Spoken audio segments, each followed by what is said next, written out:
Hey there, let's keep learning about exponents. But before we do that, let's review what we've learned before and it will help us in this lecture as well. Last time we've learned if we were to multiply exponents with the same base, our powers are going to be added. If we divide exponents with the same base, we are going to subtract the powers. Also, any number to the 0 power is going to be equal to 1. Then we've also learned that any number without the power is actually 1. Also, any number to the negative power, all you're gonna do is put the number with the power on the bottom and use 1 as your numerator. Basically, you're moving a to the negative b in the denominator. This was the quick review of what we did before. Now let's add a few more rules. This rule states if you have a number raised to a power and all of that is raised to another power, your powers are going to get multiplied. Let me show you an example.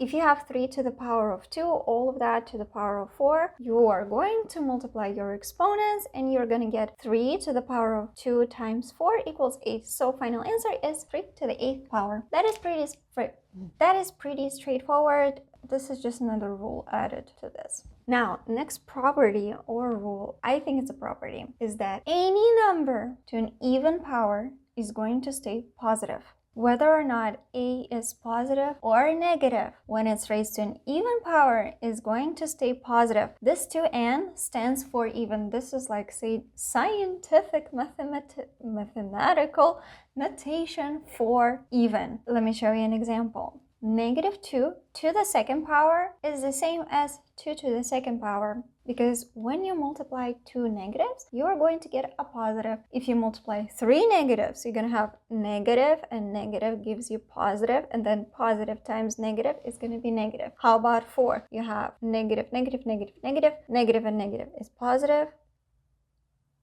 Negative and negative is positive. Both of them, negative times negative, positive times positive is going to be positive. Okay, this rule basically states if you have a negative in front of the parentheses, whether or not your number inside of the parentheses is positive or negative, and if your power is even, then the number will be negative.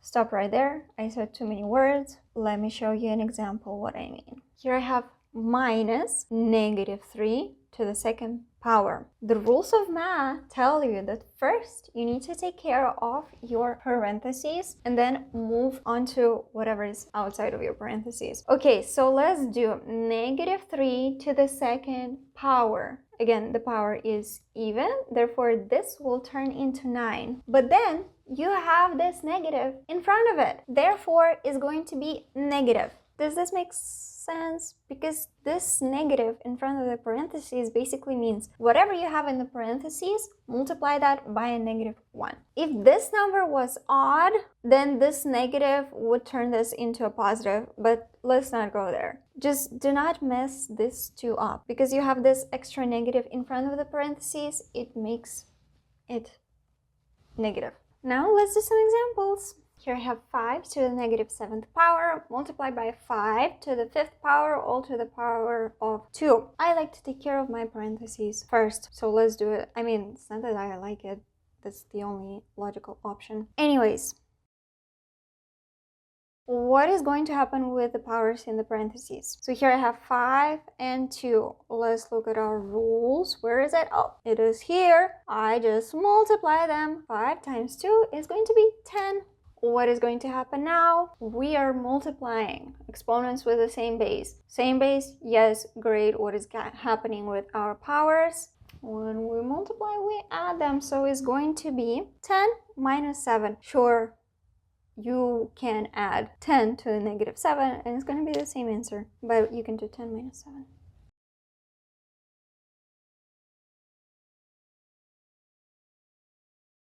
You will be left with 5 to the 3rd power, and 5 to the 3rd power I like to evaluate it because I know how to evaluate it, and it's going to be 125. I think it's pretty easy, pretty straightforward. Just know your rules. Do not come up with your own rules. As long as you have it memorized, have it next to it, that should be a no-brainer. In the next example, we have 6 to the second power all to the 9th power over 6 to the negative 20th power. Okay, what we're gonna do, let's take care of the parentheses, and then let's move this 6 to the negative 20 into our numerator.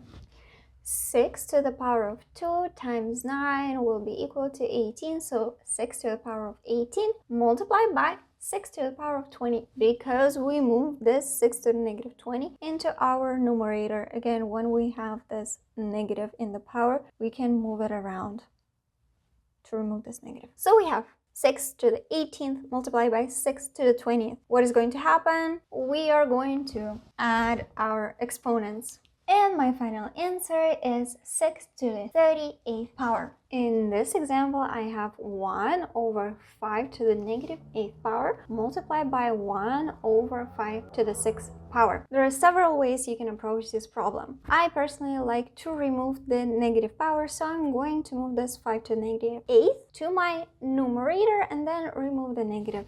Now what is happening? I see division. When I divide, what I'm going to do, I'm going to subtract. And your final answer is 5 squared. I think this is pretty straightforward. With practice, it's going to be so easy. Just remember, when you multiply, you add, when you divide, you subtract, and when you actually raise to a power, you're going to multiply. I think how they told me it's called in English, where the concept is that if you, whatever action you do to the exponent, you do one action less. So if you multiply, you are going to add. If you raise to a power, you are going to multiply. Something like that. I don't know if you can find it, let me know, because I forgot how it's called. Now let's practice dealing with our negatives with the power. We have negative 8 to the second power multiplied by 8 to the second power. What is going to happen with our negative 8? Since our negative is within the parentheses, it means negative 8 multiplied by negative 8, and when you multiply two negatives, you're gonna get a positive. So it's just 8 to the second power, and 8 to the second power just stays itself. And you have 8 to the second power multiplied by 8 to the second power. What is going to happen? We're going to add our powers, and your final answer is 8 to the 4th power. Something very important to note: when the power is negative, that does not turn a positive number into a negative number. Again, negative power only moves your number in the denominator or numerator if it is already in the denominator. It just basically moves around. If the power is negative, it just moves the number around between numerator and denominator. But the number that is in front, you see this negative that is in front of the base or in front of the parentheses, that actually determines whether the number will be positive or negative, and that affects, yes, whether it's positive or negative.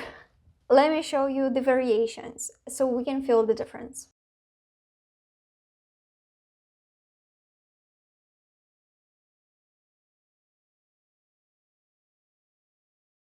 Let's try to feel the difference between these four. Here, it means that you are multiplying negative 3 by itself 3 times. So you have negative 3, negative, negative, negative, negative, and another negative. So 6 negative. You have 6 negatives. So negative times negative is positive. Negative times negative is positive. Negative times negative is positive. So you have 3 positive numbers. So this negative 3 turns into a positive 3. You see? They are the same. Here we have negative 3 to the 6th power, and you have a negative in front of it. So that means you have negative 3 times negative 3 times negative 3 times negative 3 times negative 3 times negative 3. Okay, so when you deal with your parentheses, you're going to get 3 to the 6th power. But look, you have this extra negative. So you have all the 6 that become positive, and 1 ruins the entire picture and turns it into a negative.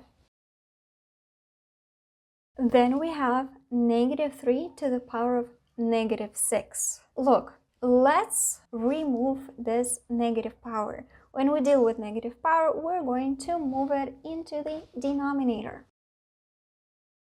And look, we just got the same expression as we have here. Negative 3 to the 6th power, negative 3 to the 6th power. So this negative becomes positive because our power is even.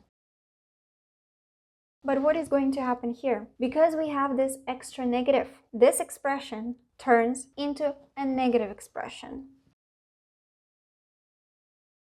Also, very important thing to note, you have to pay attention where your minus is, whether it is inside of the parentheses or whether it is outside of your parentheses.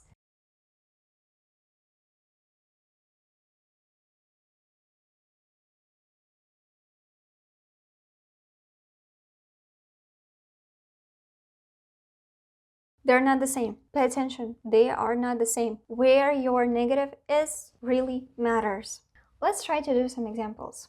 Here you have negative 5 to the second power. What does that mean? That means you're taking care of the power first and then you're taking care of the negative. The negative that stays in front of 5 means that you're multiplying negative 1. So you have negative 1 times 5 times 5.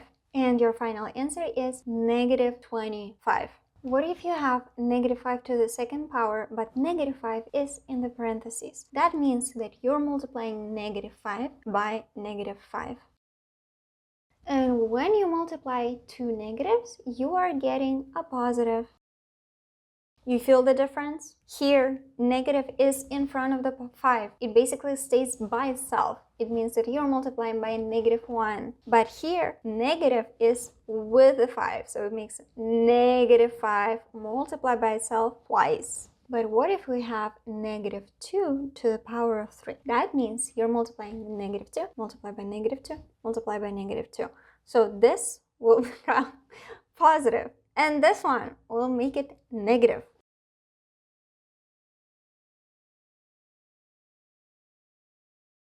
And your final answer is negative 8. I will repeat again. If we have a negative number in our parentheses, but the power is even, the number will also be positive. Well, the number becomes positive. But if the power is odd and the number is negative, then the number stays negative. You can basically expand it into multiples and see how many times you have that negative repeating. And again, negative times negative is positive. And negative times positive is a negative. This is where this property or this rule comes from. Does it make sense? I hope it does. See the difference in notation.